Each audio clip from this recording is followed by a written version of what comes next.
शरद पवार के खिलाफ बीजेपी चलेगी मास्टर स्ट्रोक। बीएमसी चुनाव से पहले पवार को घेरने का बना प्लान।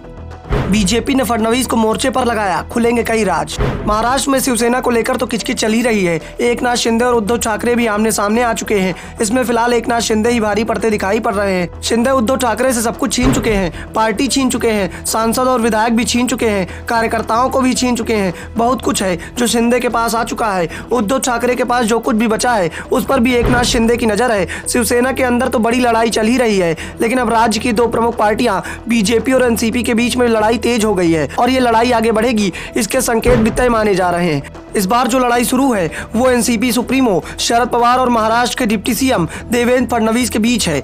पवार और फडणवीस पुरानी बातों को लेकर एक दूसरे पर निशाना साध रहे हैं, एक दूसरे पर धोखा देने का आरोप लगा रहे हैं। पवार ने तो यहाँ तक कह दिया कि अब तक मैं फडणवीस को सज्जन आदमी समझता था, लेकिन वो कुछ और ही निकले। तो फडणवीस ने इशारों में पवार को धोखेबाज तक कह दिया। अचानक ही 3 साल पुरानी बगावत फिर से निकलकर सामने आ गई, जिसमें एनसीपी चीफ शरद पवार को जवाब देना भारी पड़ गया, क्योंकि आरोप धोखेबाजी के लग रहे हैं। फडणवीस ने सीधे सीधे शरद पवार को ही अपने निशाने पर ले लिया। शुरुआत फडणवीस ने उस बयान से की जिसमें उन्होंने आरोप लगाया था कि नवंबर 2019 में शपथ ग्रहण कार्यक्रम हुआ था, जिसमें फडणवीस राज्य के सीएम और अजीत पवार राज्य के डिप्टी सीएम हुआ करते थे। जिसमें फडणवीस ने राज्य के सीएम और अजीत पवार ने डिप्टी सीएम पद की शपथ ली थी। उस पूरे कार्यक्रम की स्क्रिप्ट शरद पवार ने लिखी थी। पवार ने ही बीजेपी और एनसीपी के गठबंधन पर मुहर लगाई थी, लेकिन बाद में वो अपने ही वादे से पलट गए।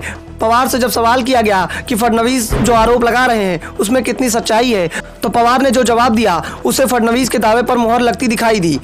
पवार ने सिर्फ इतना कहा कि अगर फडणवीस ने शपथ नहीं ली तो महाराष्ट्र से राष्ट्रपति का शासन नहीं हटता और ना ही एनडीए सरकार बन पाती। इस पूरे मामले में महाराष्ट्र बीजेपी अध्यक्ष चंद्रशेखर बावनकुले की माने तो पवार ने बीजेपी के नेतृत्व को जो प्रस्ताव दिया था उसमें बीजेपी की सरकार को समर्थन देने के लिए शरद पवार तैयार थे, लेकिन शर्त ये थी कि फडणवीस की जगह किसी दूसरे नेता को बीजेपी का सीएम बनाया जाएगा, क्योंकि फडणवीस की बढ़ती ताकत पवार के लिए मुश्किलें बढ़ा सकती थी। देवेंद्र फडणवीस का कद महाराष्ट्र की राजनीति में शरद पवार से बड़ा हो चुका था।